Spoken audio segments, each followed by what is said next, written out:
श्री गुरु दीन दयाल जी तुम लग मेरी लोड़, जैसे कागजाज को सूझत और न ठोर, भक्ति दान मोहे दीजिए गुरुदेवन के और कछु ना चाहिए, इस दिन तुम्हारी से और कछु ना चाहिए, इस दिन तुम्हारी से। बोलो जयकारा बोल मेरे श्री गुरु महाराज की जय। बोलो सांचे दरबार की जय। बोलो श्री नगरी निवासी भगवान की जय। बोलो श्री धर्मत्यागी महाराज की। बोलो श्री निजातम भगवान की। बोलो सच्ची सरकार की। बोलो श्री स्वामी जी महाराज की जय। मेरे मंदिर में आसीन मेरे इष्ट देव भगवान के चरणों में कोटि कोटि दंडवत प्रणाम। श्री सद्गुरुदेव भगवान जी के चरणों में उपस्थित सारस्वत मिशन का बड़ा ही प्यारा संत समाज, उनके चरणों में भी कोटि कोटि नमन।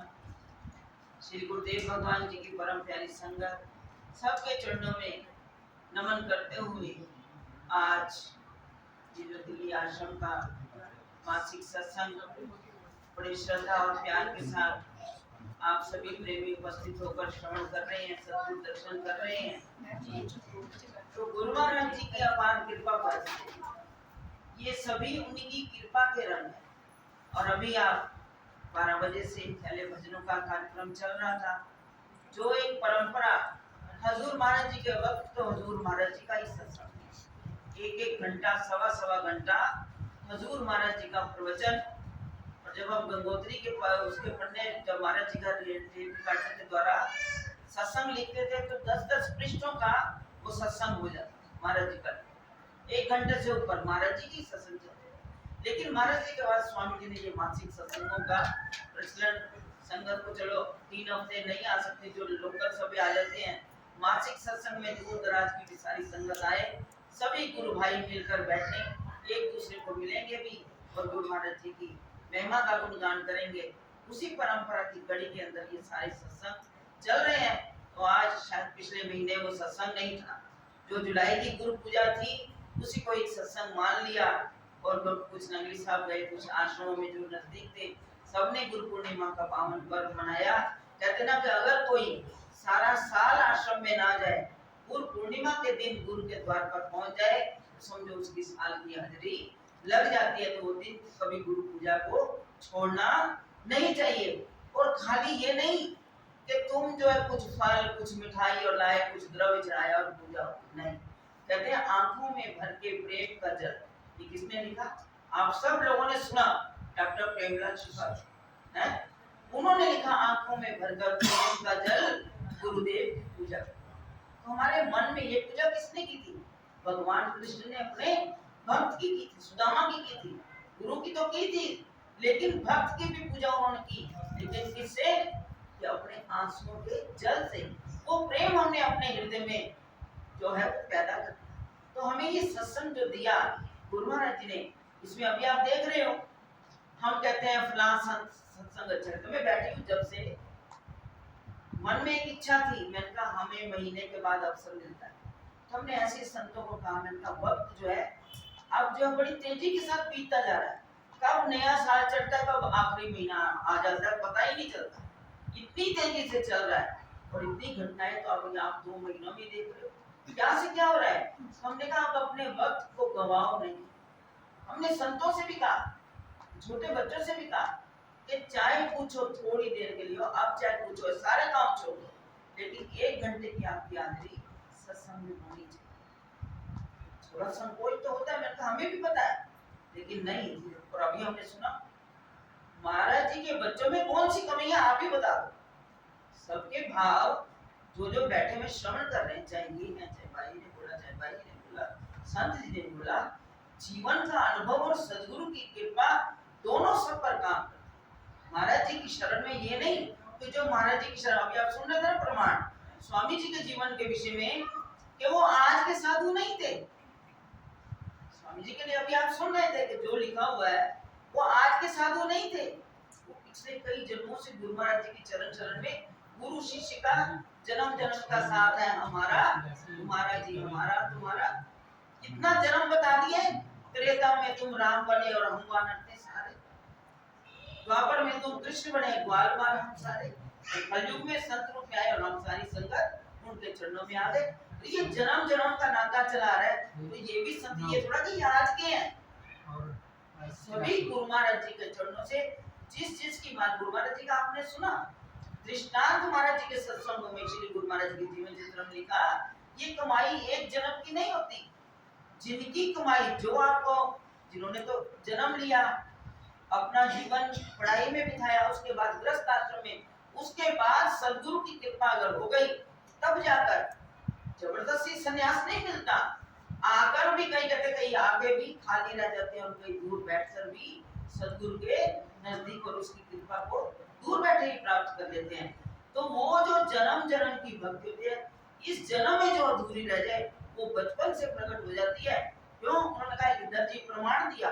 आपने भी कई बार सत्संग में सुना, महाराज जी से भी सुना, स्वामी जी से भी सुना, क्योंकि हम तो वही रिवीजन कर करके अपने जीवन को सुधारने का प्रयत्न करते हैं। उन्होंने कहा कि दर्जी अगर रात को कपड़ा सीता है ना, अगर एक बाजू उसकी रह जाए तो दूसरे दिन सवेरे उठ के पूरी नहीं उधेड़ता, उस बाजू से ही उसको आगे से शुरू करके अपने कार्य को कंप्लीट कर लेता है, उस सूट सलवार को जो भी वो बना रहा होता है। इसी तरह ये जो जन्म है, हमें जन्म मिला जिसकी भक्ति बचपन में प्रकट हो गई, तो उसको सदगुरु का दर भी मिल गया, गुरु का रंग भी मिल जाता है। ये आज के साधु नहीं है, तो इनके अंदर वो गुरु की कृपा बसी हुई है। वो है कि किसी ने पहले बोल के सुना दिया, किसने बाद में, है सबके अंदर सदगुरु का खजाना, उनके अमृत सूत्र जो है वो भरे हुए हैं, लेकिन हम लाभ नहीं उठा रहे। हम कहते ये क्या है, कल को बचे, ये क्या सुनाएगा, इसके जीवन में ही कुछ नहीं है। बड़े बड़े मतलब वो कहते हैं हम ज्ञानी है, ये बात आ जाती है। लेकिन नहीं, हमारे सतगुरुदेव भगवान आज भी है उस रूप में। एक छोटे बच्चे की बात भी जो है ना, वो इतना अपने अंदर धारण कर लेता है। एक छोटा सा उदाहरण, एक अपने दादा दादी के साथ एक छोटा सा बच्चा, यहाँ भी आते हैं, हम भी आते हैं। अभी मैं जब नबीर साहब से हम आए, जो कि परसों पूर्णिमा थी और कल का दिन वहाँ पे थोड़ा दरबार में भी कार्य था, तो हम आज सवेरे चले आए। बाहर बैठे थे, छोटा सा बच्चा भजन बोल रहा था, बोल के वो चला भी गया। बड़ा सुंदर भजन उसने बोला, महाराज जी का दिल खुश हो गया। ऐसे करके एक दादा दादी के साथ, वो भी शायद अपनी दादी के साथ ही आया हुआ था बच्चा, भजन बोल के चला गया।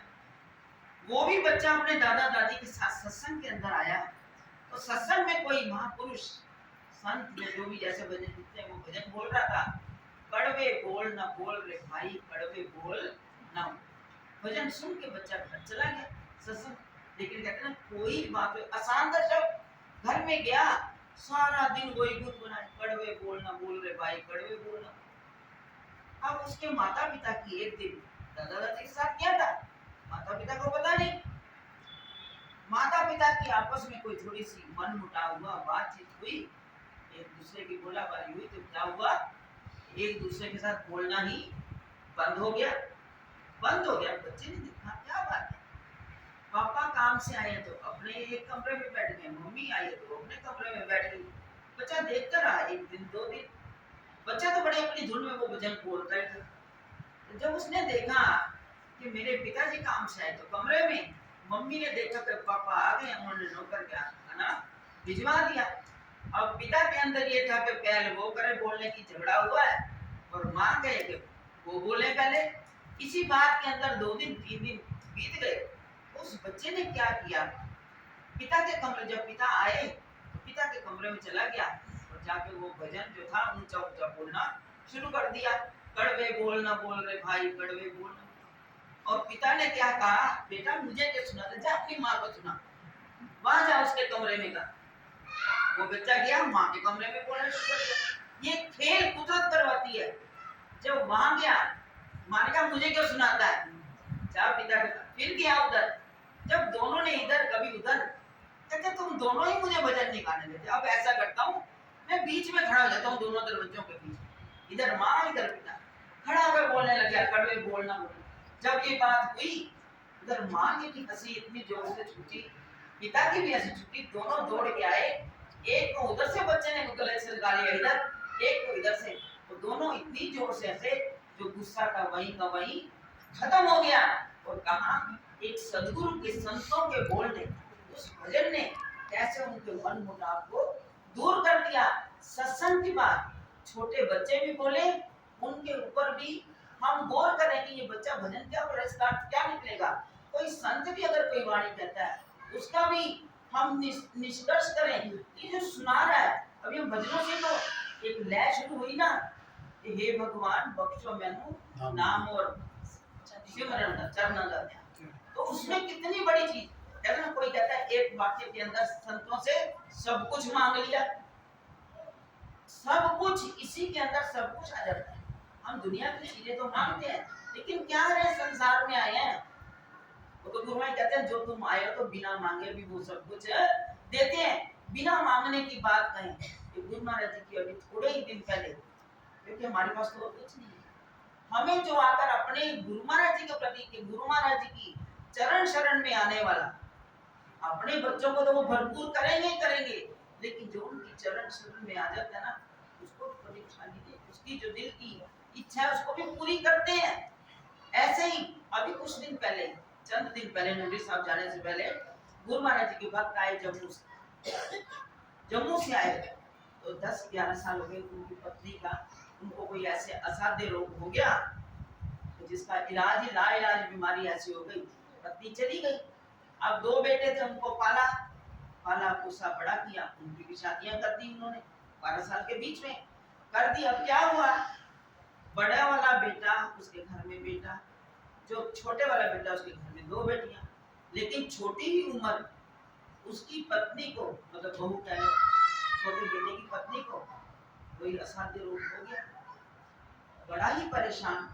अब पिता है ना, बच्चों के लिए प्यार, आप संसारिक में अपने बच्चों की चिंता करते हो, वो अपने बच्चों की चिंता। तो उन्होंने उसके पिता को इतनी चिंता, कहते हैं मेरी तो पत्नी चली गई, मुझे पता मैंने कैसे वक्त कटा, ये नामुराद बीमारी इस छोटी सी बच्ची हुई, इसकी 2 बच्चियां कैसे। इसने कहा गुरु महाराज जी मेरे जीवन में तो जो घटा आपकी कृपा से मेरा वक्त बीत गया, अब ये छोटी सी बच्चियां ये कैसे जीवन में। गुरु मेरी एक बार ही आपके चरणों में अरदास करूंगा कि आपके सिवा मेरी दौड़ और कहीं पर नहीं है, आपने जो कुछ करना है, आप भले बुरे को सब जानते हो, इनके जीवन में मेरे बच्चे नहीं आपके बच्चे। एक समर्पण बात कहते हैं। उसके बाद मैंने बच्चों को कहा बेटा तकलीफ हुई है, दवाई तो करनी है ना, तुम दवाई करो, कोई बात नहीं। या गुरु महाराज की कृपा से कोई इशारा अंदर से कहता है, जब हम प्रश्न करते हैं तो जवाब भी हमें मिलता है। तो गुरु महाराज की कृपा से जवाब मिला, इलाज तो करो बच्चों। इलाज किया, अब देखो कहते हैं उसको सारे मतलब टेस्ट हुए, सब कुछ हुआ, डॉक्टरों ने कहा ऑपरेशन होगा। कहते हैं मैंने जब ऑपरेशन के लिए बच्ची को अंदर लेकर गए, अब परिवार को तो जाना ही पड़ता है, तो मैं भी वहां खड़ा। कहते हैं वो जिस डॉक्टर ने ऑपरेशन, पूरा केस पड़ा, जिस डॉक्टर ने ऑपरेशन करना था उस दिन वो डॉक्टर आया ही नहीं, कोई मजबूरी उसकी हो गई। अब उन्होंने कहा अब सारी तैयारी हो गई, अंदर ले गए, अब क्या। उन्होंने ही अंदर से ड्यूटी लाई दूसरे डॉक्टर, उन्होंने कहा कोई बात नहीं, इसमें भी कोई राज होगा, जो दूसरा डॉक्टर आया है करने दो ऑपरेशन, बेटा करवाओ, सोचो मत। कहता है मैं वहां आंखें बंद करके खड़ा, डॉक्टर को मेरी जाते वक्त डॉक्टर मिला है कि भाई अंदर जा रहा है, तब मैंने इतना ध्यान नहीं दिया। जब ऑपरेशन करके अंदर से बाहर आया तो मैंने क्या देखा, डॉक्टर ने आके कहते आपका मरीज जी बिल्कुल ठीक है। कहते भाई जब मैंने डॉक्टर को देखा, बस केवल सफेद कोटा पहना हुआ, डॉक्टर वाला कोट सफेद पहना हुआ है, लेकिन सिर पे बाल नहीं है, और स्वरूप पूरा महाराज जी का। कहते महाराज जी के दर्शन हुए और मैंने देखा, मुझे बस जरा सी झलक दिखाई, उसके बाद मुझे डॉक्टर बाहर दिखाई नहीं दिया। मैं थोड़ा दौड़ा, मैंने जाकर अंदर बचो, अंदर जाके स्थिति क्या पता चली, कि जिस ऑपरेशन में जिस अंग को काट देना था डॉक्टर ने कुछ नहीं किया, वैसे ही ऑपरेशन हो गया, कोई बीमारी नहीं, कोई कुछ नहीं, ऑपरेशन भी हो गया, कहते मरीज ठीक है। जब वो बाहर आए, बच्चे उनके बाहर आए, कहते बेटा आज तुम्हें नहीं पता ये ऑपरेशन किसने किया। आज मैंने साक्षात महाराज जी के दर्शन किए, खाली मैंने देखा कि वो भगवा कपड़ा नहीं था सफेद कोट का, लेकिन रूप स्वरूप वही महाराज जी का था। तो महाराज जी जो हैं वो आज भी अपने बच्चों के अंश में, चाहे संगत कोई भी, कोई ये ना कहे कि उसका कार्य किया तो मेरा नहीं किया। अगर मेरे कार्य में कोई देरी भी हुई है तो उसमें भी कोई ना कोई राज होगा, लेकिन गुरु महाराज जी अपने भक्तों को कभी भी निराश नहीं करते। तो हमें जो कहते हैं बच्चों को भी सत्संग में लाओ, उन्हें बैठने का थोड़ा धीरे धीरे धीरे, बचपन में बचपन वाली बातें होगी, लेकिन उनके बच्चों के कानों में गया हुआ एक वचन भी उनके जीवन का परिवर्तन कर देगा। जब बड़े हो जाएंगे, बड़ी लकड़ी को महाराज जी कहते हैं ना सत्संग में आग नहीं लगती, छोटी लकड़ी को ही आग लगती है, वो जल्दी जलती है। तो छोटे बच्चों को अगर हम लाएंगे, पक गया, कहते पक गया तो वो फल खराब ही होगा, जो पकने मत दो, छोटी अवस्था में ही अपने सत्संग के अंदर उनको लाओ, तो वो जीवन में जो परिवर्तन सदगुरु के वचनों के द्वारा, चाहे कोई संत कहें, ये वचन सब सदगुरु की कृपा से वहां ऊपर से ही आ रहे होते। कहते क्यों कहा जाता है धुर की वाणी आई जिस सगली चिंत मिटाई। ये धुर की वाणी संतों के हृदय के द्वारा ये बैटरी यहाँ से पलटती है और सबको बाहर आती है वो वाणी, तो सबका मार्गदर्शन करती है और जीवनों में भी परिवर्तन करती है। इसलिए हमने सदगुरु के चरणों में, हमें स्वामी जी महाराज जिनके विषय में अब हम श्रवण करें, जिनका वो स्मृति दिवस आ रहा है, उन्होंने भी अपने जीवन में शुरू से ही लेकर आखिर तक सेवा को ही सर्वोपरि माना। सेवा करते करते हुए जो गुरुदेव भगवान ने उनको एक कर्तव्य दिया, एक सेवा दी, एक लक्ष्य दिया कि तुमने अपने जीवन में ये कार्य करना, वो उसको पूर्ण करते हुए अपने निज धाम को गए हैं। लेकिन वो आज भी कहीं गए नहीं। कोई भी महापुरुष जाने के बाद भी नहीं जाता, वो हमेशा अपने उपदेशों के रूप में वो हमारे साथ रहते हैं, वो कहीं नहीं गए। आज भी हमें जान मुश्किल की घड़ी आती है, वो सामने कहीं ना कहीं आकर खड़े होकर हमारा मार्गदर्शन कर देते हैं। तो इसलिए ये इसी रूप में, ये मत कहो कि ये पूनम का चेहरा या मंजू का चेहरा या किसी संत का, इनका चेहरा नहीं। आप आंखें बंद करके देखोगे आपको अपने सदगुरु की आवाज, क्योंकि अगर हमने किसके साथ मिलानी अपनी सुक्ति, सदगुरु के साथ। क्यों कहा जाता है कि शब्द तुरी असवार हो छिन आए छिन।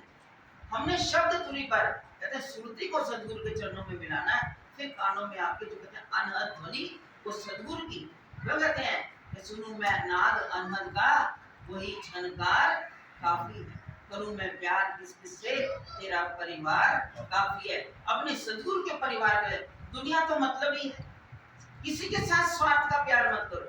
जहां बैठो सदगुरु की चर्चा, जहां बैठो गुरु महाराज जी की महिमा का गुणगान करो। आपके साथ कोई, हर एक के साथ एक एक क्षण में कोई ना कोई लीला हो, और जो उसको कृपा समझता है, कोई जीवन में घटना हो, वो ये मेरे गुरु महाराज जी की कृपा हुई, जो कुछ वे मेरे गुरु महाराज जी कर रहे हैं, इस तरह का भाव हम बना लेंगे, हमारी भक्ति बड़े उच्च शिखर पर पहुंच जाएगी। अगर हम कमियों को देखते जाएंगे, कमियों से क्या हुआ, हमारे जीवन का भी पतन ही होगा, हमारा उत्थान नहीं हो सकता। ये मार्ग जो है हमें जो सदगुरुदेव भगवान जी ने दिया, ये हमारा ऊपर जाने का मार्ग। क्यों हमें शब्द दिया जाता है, अपनी सुक्ति को हमने ऊपर पिंड देश से छुड़ाकर ब्रह्मांड की तरफ ले जाना है, उच्च शिखरों में अगम लोक में ले जाना है। ये सारी चीजें में गुरु महाराज जी के जीवन चित्र के अंदर बताई गई हैं, और महाराज जी ने भी बड़ी बार इसका हमें विश्लेषण किया है। महापुरुषों ने हमें हर बात पर कदम कदम पर वो सिखाते रहे, लेकिन हमारी सीखने की कितनी ताकत है। अगर हम दुनिया में उलझ जाएंगे, हम इन चीजों से दूर रह जाएंगे।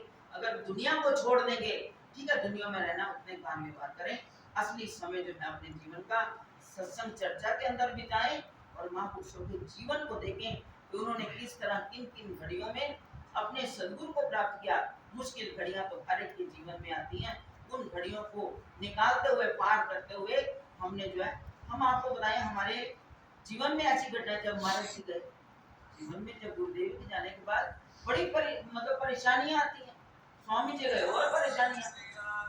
तो अपने महाराज जी के ही सेवक बद्रीनाथ सिंह भाले जी, आपको जो पुराने हैं उनको शायद कुछ पता होगा। बद्री जमीत राय जी, उनका वर्णन तो आप लोगों, उनके बेटे थे वो बद्रीनाथ सिंह भाले जी। उनकी भी गुरु भक्ति और भजन, उन्होंने महाराज जी का समय भी देखा, उन्होंने स्वामी जी का समय भी देखा, उन्होंने स्वामी धर्मानंद जी का समय देखा। तो कई बार मुश्किलें आनी, उन्होंने कहा ना, एकदम एक बार हम उनके घर गए, बुलाया उन्होंने चाय पानी के लिए, हम लोग गए। तो वो जैसे बड़े थे बुजुर्ग, महाराज ने सिखाया था अपने से जो बड़े हैं उनका मान सम्मान कर, ये नहीं सोचना। अब वो बैठे थे, हम उनके साथ बैठ गए, कहते बेटा यहाँ नहीं बैठना, आप सामने बैठो। मैंने कहा सामने कैसे बैठे हैं आपके, हम यही बैठे। कहते नहीं, आप सामने बैठो, आप इस वक्त ये मत समझो पपी या शशि है, आप महाराज जी के संत बैठे हो। फिर हमने कहा कुछ नहीं, फिर उन्होंने देखो बड़े थे उम्र के हिसाब से, हमने अभी कोई बात नहीं हुई, उनको ऐसा उनके अंदर भजन का प्रताप था। ये नहीं कि गृहस्थी भजन नहीं कर सकती, भजन का प्रताप था। हमें क्या समझाते, कहते बेटा पुत्र ए जीवन दे विच जेड़ा है चोला पाया ना, एदे च बड़े टोए टिब्बे रोड़े आने, अपना सब नु पार करना है, घबराना नहीं। हम तो ऐसे भक्तों से मार्गदर्शन ले लेके हम इस राह पर, नहीं तो कहते जितनी मुश्किलें हैं, पता नहीं कब का छोड़ के कहीं का कहीं इंसान चला जाता है।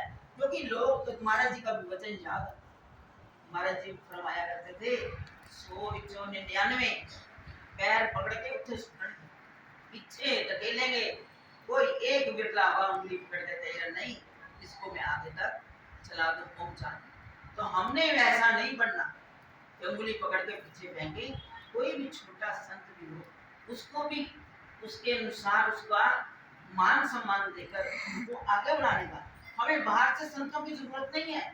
अगर हम इन 8-10 अपने जितने मिशन के संत हैं इनको बिठा दे, तो बाहर से किसी संत की जरूरत नहीं। सबका अनुभव लो ना, कैसे गुरु को प्राप्त किया, कैसे गुरु महाराज जी की सेवा करने से क्या क्या प्राप्त होता है, ये संत आपको बताएंगे, अपनी आप बीती बताएंगे ना, तो आपको बड़ा ही आनंद भी आएगा सुनने में।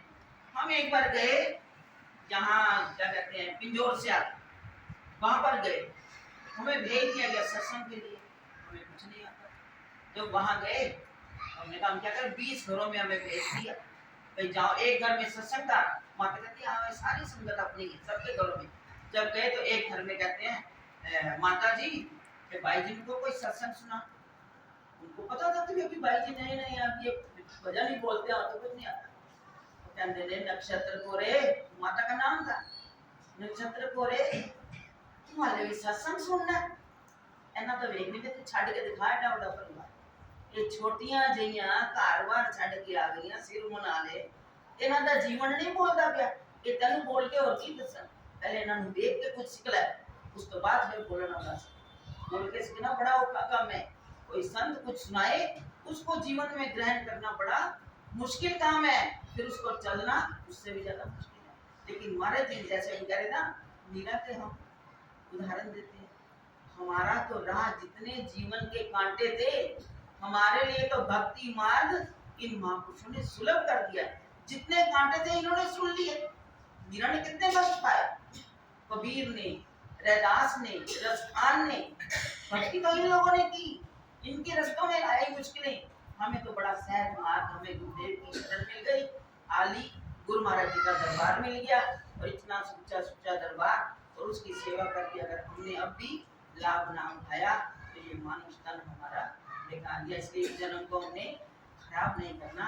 अभी भी बड़ा जो बीत गया वो बीत गया, अब जो हमारे पास वक्त है उसको संभाल के, क्योंकि अब वक्त बहुत कम है, तो इसलिए अपने वक्त को संभाल कर हम भजन भी करें और गुरु महाराज जी के चरणों का ध्यान भी करें, और जितना हम उसके घर के संसार से कार्य उठकर भजन जरूर अभी कर लो, अगर पहले नहीं, 15 मिनट जरूर बैठो। 15 से बढ़ाते बढ़ाते कहते ना 3 घंटे भजन करना चाहिए। आप 45 मिनट की 2.5 घंटे का भजन दिन में हो तो जीवन में समझो बेड़ा पार। या आप अपने आप ही जमीन से इतना इतना ऊंचा उठना शुरू हो जाओगे, लेकिन बैठ के दिखाओ तो सही। पर भी 15 मिनट से अभ्यास करना शुरू करो, और उसके बाद फिर देखो गुरु महाराज जी का रंग, वो कृपा अपने आप आपकी चल जाएगी। इन्हीं शब्दों का समय मेरे को भी नहीं पता चलता मैं क्या मैं आप लोगों का समय ज़्यादा ले लेती हूँ, तो इसलिए मैं सबसे क्षमा चाहूँगी। अगर कोई बात ऐसी कही हो तो स्वामी जी का जो भंडारा जिसकी चर्चा चल रही थी कि 23-24 अगस्त को स्वामी जी का 25वां वो स्मृति दिवस है। हम सब ने कहने की तो हमें जरूरत नहीं है, हमारा धर्म हमें बुलाता है, क्योंकि जब गुरु महाराज जी कहती है मेरी मशीनें तन से भी मन से भी धन से, जिसके पास धन है तन से जाकर सेवा कर, और जो तन और धन नहीं है तो वो मन से अपने सुझाव देकर ऐसे नहीं तो ऐसे कर लो, तब भी वो सेवा हो जाएगी। तो इसलिए सब ने उसमें अपनी हाजिरी स्वामी जी के चरणों में देनी और अपने भाव गुरु माई के चरणों में उद्गार जो है अपने चरणों में जैसे भी अपने शामिल होकर हाजिरी देनी है। तो इसलिए आज के इस सत्संग मासिक सत्संग में इसलिए हम लोग आए हैं। अभी देखो वक्त का बता रही, ये नीलोखेड़ी में परिवार पहले उनके घर में 2 महीने के अंदर कल तीसरी दुर्घटना हो गई। ये पहले उनका बच्चा 22 साल का गया, 40 दिन के बाद उनकी चाची चली गई, उसकी अभी परसों 8 तारीख को क्रिया थी, और दूसरी उनकी बड़ी भाभी बची। तो उनकी कल उन्होंने सतपाल मदान जो भजन बोलते हैं नीलोखेड़ी से जो भजन बोलते हैं, जिनकी आप वाणी टेस्टों में भी सुनते हो, इतना सुंदर देखो जीवन का है कि महाराज जी ने कहा था इसको मुझे दे दो, भविष्य के जानने वाले महाराज जी थे लोग, उन्होंने कहा सातनों मेनू दे दो, लेकिन परिवार कहता नहीं। तो जीवन में कई यातियां कई कुछ आया, तो गुरु महाराज जी अब वो कह नहीं सकते, तो बाकी फिर भी उनका समर्पण गुरु महाराज जी के प्रति, वो घर बैठे भी वो गुरु महाराज जी की महिमा का जहाँ भी आज भजन छेड़ में, तो ऐसा सोच किसी के पास आवाज में वो नहीं है जो उनकी वाणी के अंदर है। उनकी धर्म पत्नी वो भी शरीर छोड़, कल उनका अंतिम शोक दिवस है, अब उसमें भी कल जाना पड़ेगा। आज नंगी साहब से आए तो वहाँ भी जाना पड़ेगा, क्योंकि इधर के कार्य भी निभाने हैं और गुरु माई ने परमात्मा के कार्य भी निभाने हैं। जो गुरु माई ने सेवा दी है वो पूरी करनी है। हम अपने वक्त को संभाल लें इन्हीं शब्दों के साथ, हम अपनी सेवा भक्ति में गुरु माई का नाम सिमरन ही करें और गुरु माई जी की उस इच्छा के अंदर अपने जीवन को अपना बिताएं। इन्हीं शब्दों के साथ मैं अपनी वाणी को विराम देती हूँ। बड़े प्यार के साथ आपकी हाजिरी होगी। जय कृष्ण। तो बड़े प्यार के साथ दोनों हाथ ऊपर करके अपनी हाजिरी गुरु माई के चरणों में लगाएं। बोलो जयकारा बोल श्री गुरु महाराज की जय। बोलो श्री नगली निवासी भगवान की जय।